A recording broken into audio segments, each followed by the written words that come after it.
Jakarta kebanjiran. Jakarta kebanjiran, di Bogor angin ngamuk. Pemerintah ini kan tidak memberikan ganti rugi. Mereka kehilangan perabotan, mereka kehilangan kendaraan bermotornya. Sumur resapan, Sis Frensin. Selain meresap anggaran, dia sebenarnya fungsi utamanya harusnya meresap air. Harusnya sih segera dipercepat ya program normalisasi kali ini. Oke. Dan apa namanya ya terserah mau normalisasi, naturalisasi, apapun namanya itu ya gitu kan. Kawan suka ganti-ganti nama kawan. Ya. Ini dibiarin aja nih banjirnya nih memang supaya mereka bisa turun, anggaran turun lagi buat sesuatu yang baru lagi. Cuman gak pernah ada penyelesaiannya. Emang apa jangan-jangan begitu?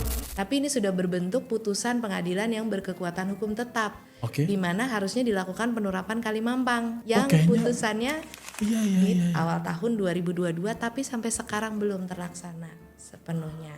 Di Pemprov Bali mereka sudah menerapkan kebijakan bahwa di setiap kegiatan instansinya tidak boleh ada botol air minum plastik. iya? Dari Kenapa Pemprov ya? Jakarta belum ada? Selamat datang di Jodia Kepo. Hei, hari ini setnya beda. Kita hari ini setnya siapa? Program sebelah itu?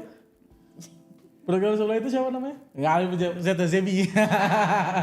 Hari ini gue dengan set yang spesial, dengan set yang berbeda dari biasanya. Gue mau ngobrol sama orang yang sangat amat gue tahu sepak terjangnya selama berapa bulan menjabat ini kritis, turun langsung, ngecek langsung berbagai keadaan di Jakarta. Anggota DPRD DKI Jakarta, the one and only Sis Frensin Wijoyo.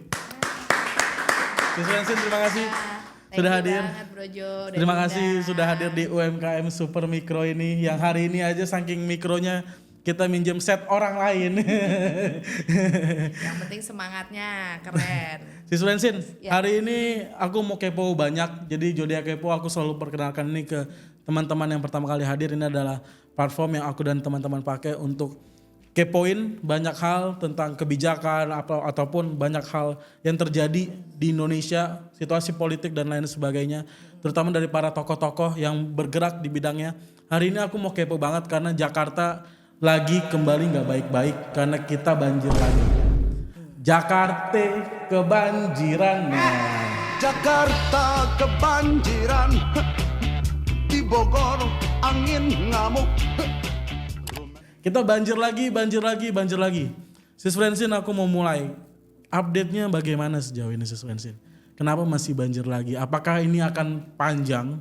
Apakah akan ada banjir susulan lagi? Dan curah hujannya apakah nggak kekontrol dan lain sebagainya? Bagaimana Sis Frensin? Konon katanya ini bagian dari siklus banjir 5 tahunan. Iya, 2020. Tapi kalau misalnya sudah tahu bahwa itu ada siklus 5 tahunan sekali yang cukup besar dan akan sangat berdampak banyak yang merugikan warga, seharusnya kan persiapannya lebih matang. Itu dia. Kenapa? Ya. Gimana situasinya? Sis? Nah, kalau kemarin ya kalau sekarang sih kondisinya mungkin masih tetap siaga ya karena kan perkiraan cuaca juga kayaknya ada kemungkinan masih akan hujan. Nah, ini kita perlu tetap antisipasi, waspada. Tapi kalau kemarin dari kita turun ketemu warga langsung, korban-korban yang terdampak banjir, ini mereka sangat menyayangkan atau kami juga sangat menyesalkan ya bahwa tidak ada peringatan dini. Padahal kemarin ada korban yang kami kunjungin itu mereka tinggalnya persis di samping bantaran kali di belakang rumah pompa. Kenapa nggak ada peringatan dini? Nah itu yang kami sangat sayangkan. Apakah tidak dianggarkan atau bagaimana ya? Karena nih yang paling miris itu adalah ini yang warga yang saya kunjungi ini adalah warga yang tinggalnya di bantaran kali Pesanggerahan dan persis di belakangnya rumah pompa Bintaro. Gitu kan harusnya rumah pompa ini kan dia bekerja pompanya ketika ada debit air yang berlebih Harus lah. jadi paling aman gak sih? Iya minimal ada peringatan sebelumnya Iya, ini iya. debit airnya akan lebih tinggi atau lebih banyak gitu sehingga warga sebaiknya mengungsi atau bagaimana gitu. Nah yang kemarin tuh miris banget adalah jadi saya itu persis berada di rumah pompanya ini di Kali Pesanggerahan. Itu kalau ada jembatannya itu jadi kiri itu Pondok Pinang, kanan ini Pesanggerahan. Oke. Jadi ketika kemarin debit airnya sangat banyak dari rumah pompa Bintaro ini yang di Pesanggerahan dia membuang air, ya kan, membuang air ke Kali Pesanggerahan, tapi karena tidak ada tanggul, ya kan, airnya meluap lagi ke kiri kanan. Jadi rasanya kayak agak percuma atau lebih banyak ke kiri. Jadi dari Pesanggerahan ngebuang ke Pondok Pinang. Jadi warga yang di sini yang kemarin saya sempat turun itu sudah agak surut aja, masih tingginya sedada saya. Oh iya? Jadi kurang lebih sekitar 130 cm yang kemarin saya nyebur itu. Nah, jadi Meskipun udah lemparan pun masih segitu tingginya. iya, jadi posisinya dia ada rumah pompa di yang Pesanggerahan ini, lalu di sebelah kirinya ini ada pintu air. Nah, pintu airnya ini tertutup, tapi tetap aja nggak bisa menahan karena airnya lebih tinggi daripada rumah-rumah warga itu, kalinya lebih tinggi daripada rumah warga, tapi dia udah tidak bisa menampung sehingga udah meluap. So kalau gitu apa yang pemerintah dan terutama legislatif mau lakuin dengan situasi yang nggak kelar-kelar ini? Harusnya sih segera dipercepat ya program normalisasi kali ini. Dan apa namanya, ya terserah mau normalisasi, naturalisasi, apapun namanya itu ya gitu kan. Kawan suka ganti-ganti nama kawan. Ya, tapi kan semuanya bisa berkolaborasi. Artinya di area-area yang memang perlu penguatan, misalnya dinding-dinding kalinya perlu penguatan. Dan Jadi kalau program perlu ada ini harus kembali jalan. semuanya. Karena banjir ini, masa Jakarta sebagai ibu kota udah sekian ratus tahun jadi ibu kota, lalu sekarang mau jadi kota global tapi permasalahannya tetap tidak terselesaikan. Banjir lagi. Gitu. Dan apakah ini kan kita butuh langkah yang lebih cepat mungkin. Jadi langkah paling dekatnya dari pemerintah dan legislatif terutama untuk menanggulangi banjir ini seperti apa sih? Kebetulan memang bukan di komisi saya, tapi bayangan saya nih. Tuh. Kalau normalisasi dan naturalisasi ini bisa berjalan barengan, kali-kali ini harusnya diturap, ya kan? Yang kira-kiranya debit airnya akan melebihi dari pinggiran kalinya, harusnya kan dia ada tanggul minimum untuk menahan supaya tidak meluap ke warga. Karena kan warga ini kalau dirugikan, mereka kebanjiran. Pemerintah ini kan tidak memberikan ganti rugi. Mereka kehilangan perabotan, mereka kehilangan kendaraan bermotornya, baik itu motor, mobil, itu kan tidak tergantikan oleh pemerintah gitu loh. Nah, yang bisa pemerintah bantu lakukan adalah ya tadi untuk mengendalikan. Kalau bisa malah mencegah ya gitu, bukan hanya sekedar mengendalikan, tapi benar-benar mencegah. Kemudian resapan-resapan ini seharusnya dibuat di area terbuka hijau. Sumur resapan, Sis Francine. Selain meresap anggaran, dia sebenarnya fungsi utamanya harusnya meresap air. Tapi ternyata terbukti saat ini banjir masih malah lebih parah katanya. Exactly, berarti sumur resapan itu yang banyak banget, aku lupa spesifik numbernya berapa. Itu berarti udah gak jalan. Faktanya aja yang berbicara sih ya gitu kan gitu. Buktinya warga ini masih kebanjiran dan parah banget gitu loh. Dan kalau ditanya sama warga, banjir kali ini apakah lebih parah? Ada beberapa yang bilang memang lebih parah dibanding 2020. Dibanding ya 5 tahun yang lalu kurang lebih ya gitu. Karena gini, jadi memang ada beberapa area yang memang mereka sudah dilakukan, misalnya ada crossing, ada sodetan dan lain-lain. Tapi ini tuh apa namanya, tata kotanya mungkin ya, tata kotanya tuh tidak menyeluruh, dalam arti yang di daerah sini banjirnya teratasi, tapi jadi ngebuang banjir ke wilayah lain. Jadi kan harusnya bukan malah ngebuang kan. Betul. Nah ini kan harusnya dia melancarkan arusnya supaya dia tidak lari ke kiri ke kanan gitu ya. Jadi yang banjirnya ini juga tidak berpindah tempat. Ini kan jadi seolah-olah jadi berpindah tempat gitu, karena ya ada juga yang mengeluhkan kalau misalnya sebelum-sebelumnya dia tidak banjir gitu, sekarang jadi banjir parah. Karena tadi ada pembangunan saluran air dan segala macam yang justru malah ngebuang buangannya itu, limpahannya jadi ke wilayah mereka. Nah tapi ada juga beberapa daerah yang mereka bilang ya biasanya memang kami kebanjiran parah, tapi dengan adanya pembangunan infrastruktur pengendalian banjir ini kami lebih cepat surut. Tapi bukan berarti gitu kan. Tapi bukan berarti bahwa itu sudah teratasi. Lebih cepat surutnya berapa lama? Mungkin ya kalau misalnya biasanya 1-2 hari, sekarang mungkin bisa jadi 1 hari gitu kan. Seperti itu gitu. Jadi Jumat lalu lah ya gitu. Jumat minggu lalu ketika saya habis selesai reses, di dalam reses itu banyak sekali warga yang mengeluhkan bahwa di tempat kami ini kalau hujan 15 menit banjir. Ya kan? Itu sebelum kejadian yang tanggal 4 Maret ini ya gitu kan. Itu kan akhir Februari, itu pas saya reses itu warga sudah mengeluhkan itu. Begitu selesai reses kami istirahat sebentar karena nunggu buka puasa ya. Tiba-tiba diguyur hujan deras kan. Oke. Dan kami nunggu sambil berteduh dan memang benar itu Tiba-tiba langsung menggenang. Oke. Dan saya baru mulai turun karena tanpa persiapan ya. Saya baru mulai turun terus ketika hujannya sudah agak mereda, sudah surut aja itu ada di depan rumah warga itu rata-rata masih hampir selutut saya.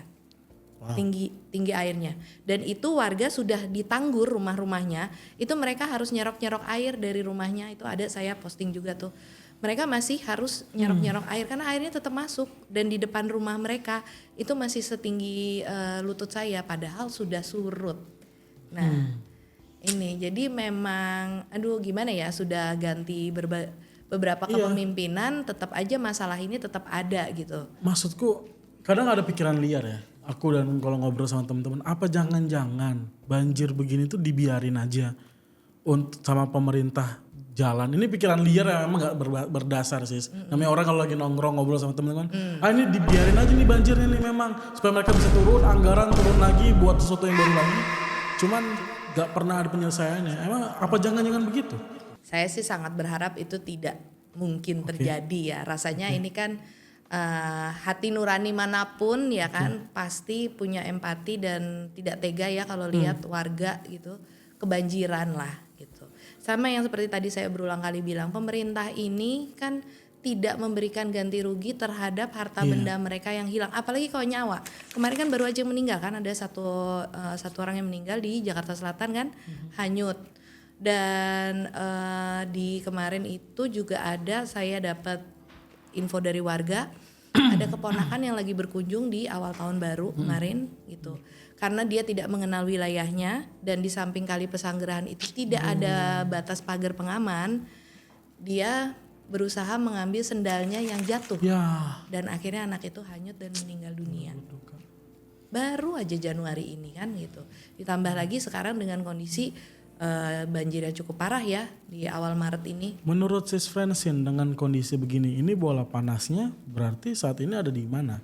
Apakah dengan pemerintah yang harus lebih ekstra lagi dengan program dan pembangunan mengatasi banjir ini, atau di masyarakat yang tadi kalau kita berapa kali ngobrol soal masih ada masyarakat yang tinggal di bantaran sungai, bantaran kali, pinggir-pinggir kali, atau juga masih suka ada yang buang sembarangan sampah dan sebagainya, atau di mana bola panasnya? Kalau saya sih selalu ketika saya turun ke warga ya, ketemu dengan warga, saya selalu bilang bahwa yang namanya pengendalian banjir ini, pencegahan dan pengendalian banjir ini adalah tanggung jawab bersama, baik pemerintah maupun masyarakat. Jadi jangan sampai misal nih ya, pemerintah sudah memberikan infrastruktur yang baik, bagus, tapi juga tidak dirawat oleh masyarakatnya, salah satunya misalnya dengan buang sampah ke saluran air. Gitu. Nah makanya saya juga salah satu bentuk edukasi yang saya coba bangun ya di masyarakat, mulai dari awal kegiatan saya turun di masyarakat itu saya mengusung perda terkait dengan pengelolaan sampah. Di satu sisi untuk menimbulkan kesadaran masyarakat untuk memilah sampah dan tidak membuang sampah ke kali, tapi juga mencontohkan karena kan biar bagaimanapun gini kan namanya kita mengedukasi gitu kan, kita harus mencontohkan. Kitanya dulu dong harus melakukan. Nah salah satu contoh yang mungkin kelihatannya sepele itu di setiap kegiatan saya tidak menggunakan botol minum plastik, tidak menggunakan sendok plastik. Aku masih kadang-kadang. Lalu juga kotak makanannya kita ganti dengan besek bambu. Dan kotak snacknya tidak menggunakan laminasi plastik dan snack-snacknya itu menggunakan yang kemasan daun pisang. Pokoknya seminim mungkin menggunakan plastik. Tapi memang yang tidak bisa kita hindarin adalah botol galon ya, karena kan tetap harus kita menyediakan minum gitu. Cuman gelasnya itu kami ganti dengan gelas yang berbahan tepung jagung sehingga 100% terurai. Well, apakah ini udah terjadi di sudah saya lakukan dari sejak Oktober 2024 kegiatan ketemu dengan warga itu dalam 3 bulan saja tuh Oktober, November, Desember ya, itu saya paling nggak sudah mengurangi potensi sekitar 5.000 paket sampah plastik tadi, botol, sendok, ya kan, kemasan-kemasan plastik snack dan kotaknya dalam 3 bulan. Wah, ini sebenarnya hal yang paling sangat sederhana, cuma Ya. sangat penting. Dan kalau misalnya ini kan setiap kegiatan ini kan semua anggota dewan kan harus turun kan. Ya, Dan kalau 106 anggota dewan di Jakarta bersama-sama aja melakukan ini, minimum kita tadi kalau misalnya saya 3 bulan aja mencegah 5.000 kali 100 aja udah 50.000 sampah Padahal yang jadi bisa kita cegah. reminder juga memang sis bahwa Ya. balik lagi ini enggak ya seperti sis Francine tadi bilang bareng-bareng. Bareng-bareng. Tapi pemerintah juga punya andil yang besar. Misalnya dengan memberikan kebijakan. Kayak di Pemprov Bali, mereka sudah menerapkan kebijakan bahwa di setiap kegiatan instansinya tidak boleh ada botol air minum plastik. iya? Dari Kenapa Pemprov ya? Jakarta belum ada? Bali loh udah mulai. Iya. Jakarta baru sebatas membatasi penggunaan tas plastik, tas kresek ya. Bayar kalau misalnya ekstra bayar. Ya, Kalau di sana dilarang kan, dilarang Iya, sekarang iya, tas iya, kresek iya. sekali pakai Oh kan iya, kalau di sekarang udah minimarket ada. ya. Yes. Tapi kan sebenarnya kebijakan penggunaan air minum botol plastik di setiap kegiatan meeting-meeting internal aja. Itu kan minimum sudah mengurangi gitu. Pakailah air minum kemasan isi ulang atau bawa tumbler lah masing-masing gitu kan.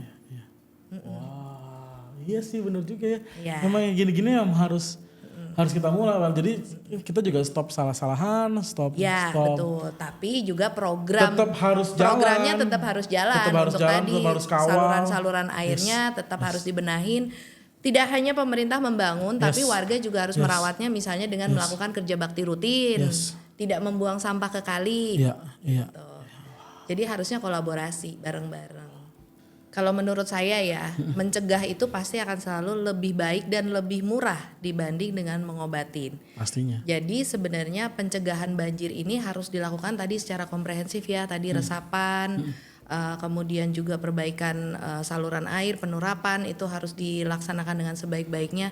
Karena nih kalau misalnya dengan adanya banjir ini sebenarnya dana yang tersedot dari anggaran itu malah justru jauh lebih besar untuk penanggulangan. Pasti. Misalnya kan ada damkar dikerahkan, ya kan, Iya. untuk Belum melakukan lagi evakuasi, ada perahu karet dan lain-lain, lalu ada bantuan-bantuan yang harus turun, sembako dan lain-lain. Ini kan rasanya ini daripada dianggarkan untuk mengobati tadi ya, gitu kan. Sebenarnya kan kalau misalnya sembako ini bisa disalurkan dalam bentuk bansos, harusnya gitu kan. Kalau Ada banjir. iya, penanganan banjir ini dananya yang cukup besar tadi, termasuk ekstra tenaga untuk bersih-bersih dan lain-lain, karena kan nggak mudah ya. Dan Setelah menurut aku jadinya anggarannya akan besar lagi karena ternyata yang dibuat selama ini juga jadi sia-sia kayaknya ya gitu kan, seolah-olah jadinya sia-sia gitu, karena tadi yang sudah dibangun bagus-bagus tiba-tiba rusak begitu saja. Apalagi sekarang tadi saya sempat baca ada lebih dari 100 sekolah yang terdampak. Padahal ini kan infrastruktur ya yang sudah dikeluarkan anggarannya dari APBD, seharusnya dibangun dan dirawat bersama juga, tapi mereka menjadi rusak karena banjir. Padahal ini yang dari APBD, apalagi warga yang sangat terdampak. Mereka bangun dengan biayanya sendiri gitu kan, setiap kali kebanjiran mereka selalu kehilangan. Kemarin kesian banget kita nengok korban banjir, mereka minta matras atau kasur dong karena hanyut ke bawah banjir. masih aja. Gimana? Ini 2025 loh. Iya, dan ibu kota, jangan lupa. Ibu kota ini adalah sebuah Menuju status. kota global lagi. Ya, apalagi menuju kota global tadi. Ya, semoga menurutku ya langkah-langkah kecil yang Sis Francine tadi sampaikan dan apa yang kedepannya harus kita kawal terus sih, semoga nggak kejadian lagi dan semoga sangat ngebantu kita ya benar-benar mengarah ke kota global ini. Kalau nggak, Iya. Nggak cuma manusia yang terdampak, hewan juga. nah, aku ngeliat berita nanti dimunculin juga Sis Francine kasih makanan kucing. Iya, betul. Banyak berarti yang terdampak ya Sis. Sebenarnya banyak, cuman kemarin itu kan kami baru mulai programnya ya, kemarin ketemu dengan beberapa warga, lumayan lah ya. Sedih sekaligus terharu, karena mereka bilang, ya kami utamakan mereka supaya ngungsinya aman. Ada yang kalau misalnya ada di lantai atas ya beruntung ya bisa diungsikan ke atas gitu. Tapi ada beberapa yang terpaksa akhirnya mereka bawa itu. Kan kalau kita lihat beritanya banyak ya, nggak cuma anjing tapi juga kucing ya. Kebetulan karena saya rescue-nya banyakan kucing nih. Tapi peliharaan FYI kucing. guys ya, Sis Francine tuh waktu kampanye kemarin tuh viral banyak, nanti munculin juga. Itu karena suka kasih makan kucing di pinggir jalan yang homeless dan Street juga feeding. street feeding. Jadi abis itu juga selamatin hewan-hewan yang liar yang ada di jalan dan itu dan dilakukan siswasi dari dulu. Jadi nggak tiba-tiba ini to put in the context tiba-tiba wah ada ide nih kasih makan enggak ini udah dilakukan siswasi dari dulu dan ini yang amazed juga sih aku siswasi konsisten lakuin itu. Saya masih konsisten dengan traktir kucing jalanan. Nah, udah dari 2016 sih sebenarnya. Yakult. Gitu. Yakult. Gitu. Nah, jadi kemarin juga sekalian kami memberikan bantuan makanan kucing gitu bagi yang kucing-kucing ikut terdampak banjir. Sekaligus juga saya promosiin ke mereka dan tawarkan kalau mau dilakukan sterilisasi gratis. Kebetulan saya udah mulai dari bulan Januari ini saya rutinkan steril gratis 50 kucing jantan, tapi khusus untuk wilayah Kecamatan Setiabudi, Cilandak, Pesanggerahan, Kebayoran Baru dan Kebayoran Lama. Nah, ini udah mulai berjalan nih bulan ketiga nih, Maret kan. Yang tinggal daerah situ? Nah, kemarin udah beberapa tuh yang kami daftarkan kucing-kucingnya yang habis pasca kebanjiran ya gitu. Biar tidak bertambah banyak populasinya. Sekalian kan ini kan diselenggarakannya juga di Leo Fest Pesanggerahan, mereka juga memberikan pemeriksaan kesehatan gratis buat kucing-kucing yang terdampak banjir ini. Oh. Gitu.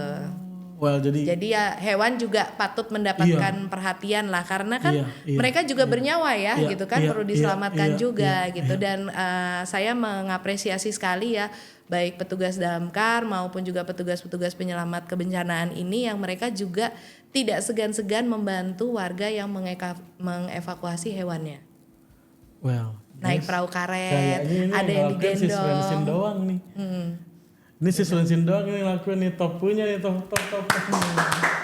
Well iya sih maksudnya iya ya kan yang terdampak juga cuman manusia doang.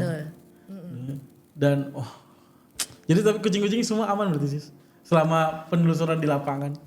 So far sih aman ya mereka gitu dan kemarin ketemu warga juga mereka senang sekali ya ada yang memberikan perhatian pada hewannya gitu karena kan buat mereka ini tidak hanya sekedar hewan peliharaan tapi anggota keluarga. Iya dan kalau misalnya ya sedihnya sama guys kalau misalnya yang satu kenapa-napa yang satu kenapa-napa itu pasti sedihnya sama juga. Well, really appreciate Sis Francine untuk apa yang udah dilakuin untuk penanganan banjir dan sebagainya. Sis, kalau misalnya Pemprov kedepannya belum seserius itu atau kita rasanya atau Sis Francine rasa dan anggota DPRD DKI Jakarta merasa kayaknya ini nggak serius-serius nih penanganan banjir sama dari Pemprov nih. Teman-teman DPRD akan ngelakuin apa sih? Kalau saya sih bisa memastikan teman-teman fraksi PSI Jakarta ini akan membantu mengawal untuk pencegahan dan penanggulangan banjir ini.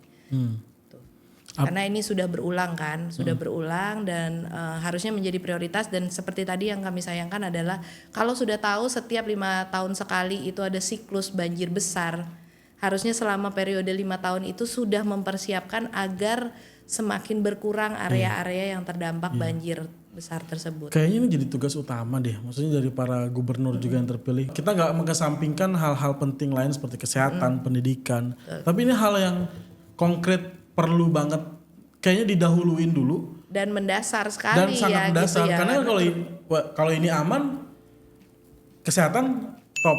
Dan masyarakat kan berpengaruh juga terhadap perekonomian masyarakat kan. Kalau misalnya banjir beberapa hari itu kan perekonomian mereka lumpuh. Aku punya temen yang dia nggak tinggal di daerah Jakarta memang. Dia di Bekasi kemarin. Oh parah banget. Parah banget. Sangat-sangat bersimpati ya. Dan setiap 5 tahun sekali dia ngomong, gue harus ganti kulkas bang, gue harus ganti TV, gue harus ganti lemari, baju gue kebuang semua mau nggak mau karena mending kalau selutut ini atap sampai rumah, ke atap, iya. sampai atap rumah semuanya kena. Kemarin sempat ketemu dan udah bingung ya bang, gimana 5 tahun sekali. Well, jangan sampai. Itu baru yang perumahan, bagaimana dengan yang bisnis? Jangan sampai itu terjadi di Jakarta. Dan itu perlu, aku pribadi sih, aku merasa ini momennya. Well, kita juga tahu Mas Pram dan Bang Anung dan Bang Dul sangat amat kemarin punya banyak janji yang sudah saatnya mereka harus realisasikan satu-satu Dan aku akan terus kawal sih, aku akan terus. Kemarin kan bilangnya mereka mengawal tuh untuk pengerukan ya. Iya. Tapi kan pengerukan ini juga harus pertama harus rutin dilakukan, tapi juga harus dilihat juga kondisi sekitarnya. Jangan sampai pengerukan itu justru membuat tanah atau rumah warga kena longsor ya kan. Nah, satu lagi nih sebenarnya janji yang sebenarnya kan bukan janji ya. Tapi ini sudah berbentuk putusan pengadilan yang berkekuatan hukum tetap, di mana harusnya dilakukan penerapan Kali Mampang, yang putusannya di awal tahun 2022, tapi sampai sekarang belum terlaksana sepenuhnya. Ini penerapan loh, sudah ada putusan hukumnya. Oh ini yang warga menang lawan gubernur yang lama itu ya? Betul sekali. Wah nanti harus cari beritanya nih, nanti harus diinput nih. Dan sampai sekarang penerapannya nggak jalan? Sampai sekarang belum. Oh. Padahal sudah lewat 3 tahun ya berarti ya. Sudah ganti beberapa kepemimpinan malah. Iya udah 2 gubernur. Dan berapa PJ. Iya. Oh. Ya. Oh iya ya. Oh Mas Anung, Bang Anung dan Bang Dul, monggo dicek. Iya. Tolong, ini kan paling nggak udah ada satu putusan hukum yang sudah berkekuatan hukum tetap, tapi belum dijalankan. Bagaimana dengan program-program lainnya, kan? Sis Francine, di akhir ini aku mau nanya, ini kita situasi mungkin belum 100% kondusif di beberapa area di Jakarta. Apa yang perlu teman-teman tetap jaga dan mungkin apa yang harus teman-teman bantu juga dari sisi masyarakat umum untuk ini semua segera terlewat dan kegiatan aktivitas warga Jakarta bisa kembali. Buat yang warga yang terdampak, kami menyampaikan rasa simpati dan silahkan kalau mempunyai aspirasi atau aduan boleh disampaikan ya kan kepada kami di Lapor PSI Jakarta. Kalau misalnya membutuhkan bantuan terkait dengan penanggulangan banjir, bahkan bantuan makanan hewan ya kalau khusus dapil saya ya tadi ya gitu, silahkan diinfokan. Dan bantu kasih masukan juga ke kami daerah-daerah mana sih yang butuh untuk misalnya perbaikan saluran air atau penurapan atau juga misalnya perlu ada pemasangan pintu air baru atau sejenisnya yang bisa membantu mengurangi dampak banjir ini di wilayahnya warga. Dan saya sangat menyarankan kepada Pemprov DKI Jakarta agar segera diterapkan peringatan dini, ya kan? Apalagi kalau yang warga-warga yang tinggal di sepanjang bantaran kali. Apalagi kalau di daerah rumah pompa, itu seharusnya mereka lah yang paling awal mendapatkan peringatan dini tersebut, ya, supaya ini warga bisa mengantisipasi minimal mengurangi dampak kerugian yang lebih besar lah. Tadi kan tidak hanya terhadap perabotan ya, tapi juga mereka kan kendaraan bermotor. Bahkan itu, paling parah adalah nyawa yang tidak tergantikan. Sis Francine, terima kasih banyak. Sama-sama. Aku dan masyarakat Jakarta sangat amat berharap ini nggak kejadian lagi. Kami benar-benar siap ngawal terus. Kita akan pepet terus Sis Francine dan teman-teman DPRD dan juga pemerintah Provinsi DKI Jakarta karena kembali kita punya harapan dengan punya legislatif yang baru, punya gubernur yang baru. Ini jadi titik di mana Jakarta masuk 500 tahun. Ya, 500 tahun.